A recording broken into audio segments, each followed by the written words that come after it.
Continuaremos una vez más con los ejercicios de una tensión de corriente alterna, una fuente de alimentación de tensión de corriente alterna, o sea, lo que es el curso de análisis de circuitos eléctricos, que en algunos le llaman dos, en este caso yo le llamaría de corriente alterna. Ya nosotros hemos hablado de las características de la señal de onda senoidal, sus características en tiempo y en frecuencia. Lógico, es importante denotarlo que casi por lo general nosotros vamos a tratar nuestra solución de los circuitos en función de la frecuencia. Por lo tanto, tenemos este circuito, un circuito serie,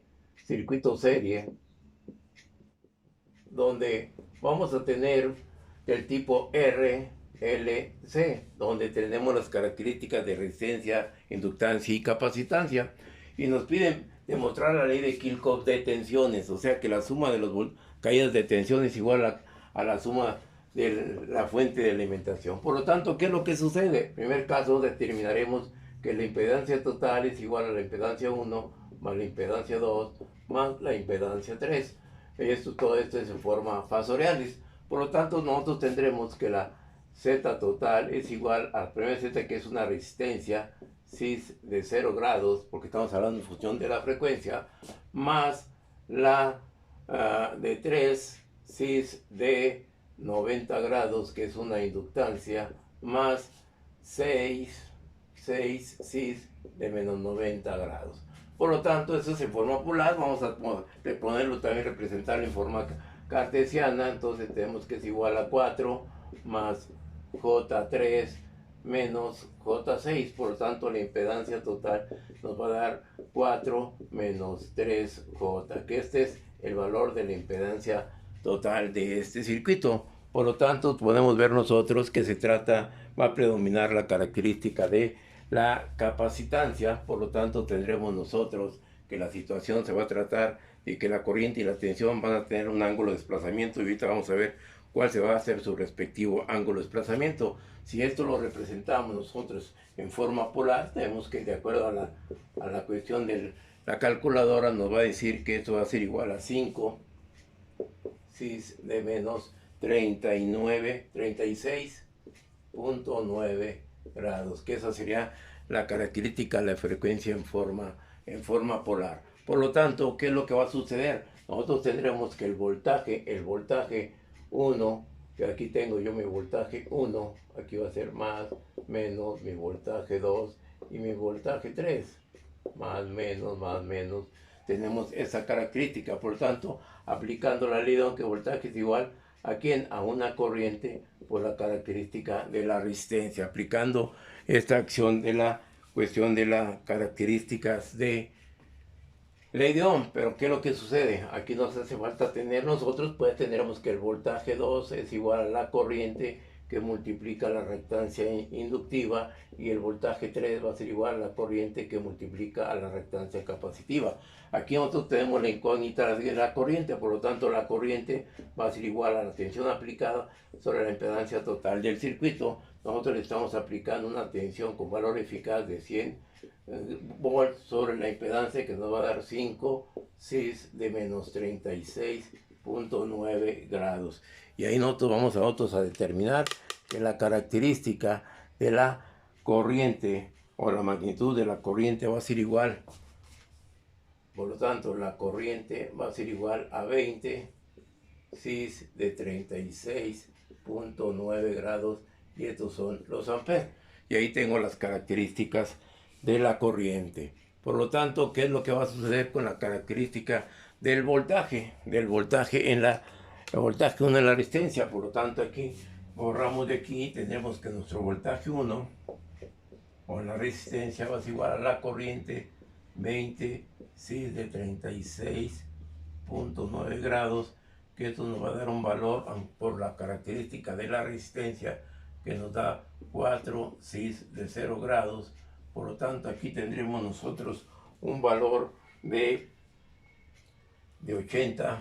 480 cis de 36.9 grados, lo que respecta a la característica de el voltaje en la resistencia. Por lo tanto, el voltaje en la inductancia va a ser igual a la misma corriente, por atrás hay un circuito serie que multiplica a la reactancia, que son 3 cis de 90 grados, y aquí vamos a tener nosotros, de acuerdo a nuestra calculadora, un valor de 60 cis de 126.9 grados, ¿sí? Y después tendremos nosotros que la característica de la tensión en la capacitancia va a ser igual a la misma corriente, 20, 30, 6.9 por 6, que multiplica a menos 90 grados. Por lo tanto, aquí vamos a tener una corriente, una tensión de 120, ya borramos esto, 120 cis de 36.9 menos 90 nos va a dar menos 53.1 volt. Entonces ya tengo aquí los 3 voltajes, ¿sí? Por lo tanto, nosotros, ¿qué es lo que va a suceder para determinar la ley de Kirchhoff de tensiones? Pues lógico, vamos a tener que demostrar pues esta acción. Como nosotros tenemos que la ley de Kirchhoff dice que la suma de las tensiones es igual a la suma de las caídas en cada elemento, más mi voltaje en la capacitancia, fasorialmente, por lo tanto mi voltaje es de 100 volts cis de 0 grados. Por lo tanto, ¿qué es lo que sucede? Esto no lo podremos sumar, por lo tanto hay que transformarlo de la forma polar a la forma cartesiana. Necesitamos nuestra calculadora y aquí yo tengo que esto es igual a 64 más 64 más J0, que es la característica de la resistencia, el voltaje 1 en el voltaje en la resistencia por la impedancia nos daría esa característica de 50, me va a dar, no, perdón, aquí tengo 36, aquí según la calculadora, error de dedo, 64 más J.48. Y después tendremos nosotros, perdón, se nos descuadró esto.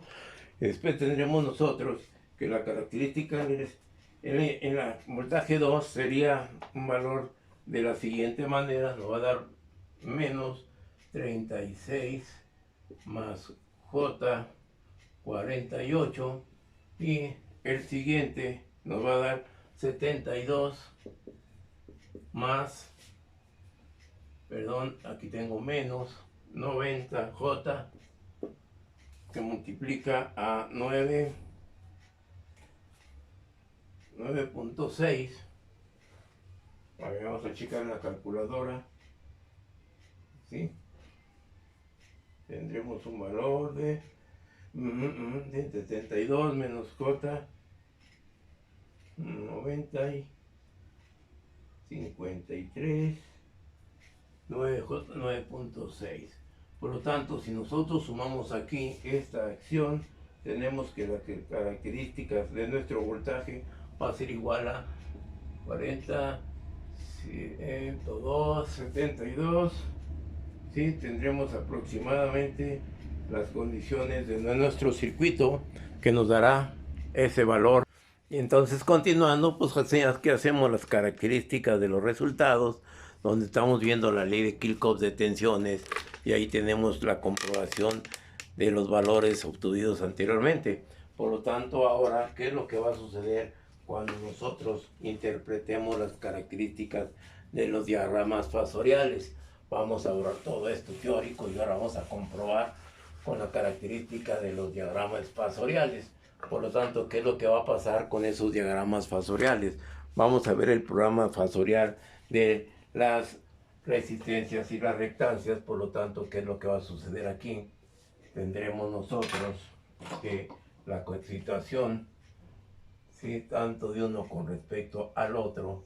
¿Qué es lo que va a pasar? Nosotros tenemos el eje de los reales de la resistencia. Si yo tengo en el circuito una resistencia aquí, una resistencia de 4 ohms, y aquí tendremos nosotros una reactancia, ¿sí?, de J3, que es la reactancia inductiva, y por lo tanto aquí nosotros, bueno, podemos tener aquí, mejor lo representamos aquí, la reactancia de menos 6 de J6 de la característica. Por lo tanto, este circuito me viene a dar a mí, nosotros tenemos este circuito de las reactancias, de la siguiente manera. Yo tengo el valor de la resistencia, que es igual a 4 ohms, y ya la reactancia, aquí tengo una reactancia desde el punto de vista menos J6, por lo tanto la condición de la impedancia la vamos a tener Z. Nosotros tenemos Z y nos daba aquí un ángulo de menos 36.9 grados. Y esta es la característica del diagrama fasorial de resistencias y reactancias. Ahora, ¿qué es lo que va a suceder con las características de la tensión y la corriente? ¿Cómo nos queda el diagrama fasorial de la tensión y la corriente? Nosotros vemos que la tensión, ¿sí?, va a ser de 100 cis de 0 grados.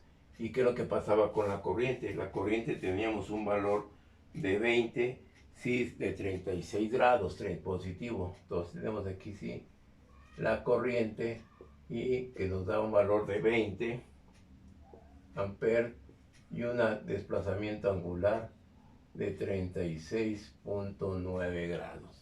Y tengo el diagrama vectorial de tensión virus corriente, ¿sí? Y esta era la tensión aplicada a nuestro circuito. ¿Ok? Y ahora, ¿qué es lo que va a pasar con las características de la ley de Kirchhoff de tensiones? Bueno, pues sencillamente de la siguiente manera. Nosotros tendríamos, perdón, ahí se me escuadra la cámara. Teníamos aquí nosotros una tensión aplicada de 100 cis de 0 grados. Es a lo que nosotros deberemos de comprobar. Por lo tanto, el voltaje 1 está paralelo con la corriente, que es el voltaje 1, que nos daba un valor aproximadamente de, ¿cuánto es el valor de V1? De 80 volts. Aquí nosotros tenemos 80 volts con un ángulo de desplazamiento el mismo que de la corriente, 36.9. ¿Qué es lo que va a suceder? Pues lógico, aquí estoy exagerando. Aquí tendremos nuestro voltaje, ¿sí?, que es el voltaje en la inductancia menos el voltaje en la capacitancia, ¿sí? Y tendremos ahí las condiciones de esa magnitud, que nos iba a dar una diferencia de aproximadamente uno con respecto al otro. Teníamos, bueno, aquí nosotros si represento este valor de la tensión B2, que nos daba un valor aproximadamente de 60 volts, ¿sí? Y debe estar en paralelo a 90 grados con respecto a la tensión en la resistencia. Lo mismo va a suceder con la tensión en la capacitancia, que va a ser mayor que la inductancia. Y aquí teníamos nosotros que el voltaje 3 nos iba a dar 120 menos 60. Esto tenía un valor de 60 volts, el voltaje que voy a tener en este punto, ¿sí?, con un ángulo de desplazamiento de ¿cuánto?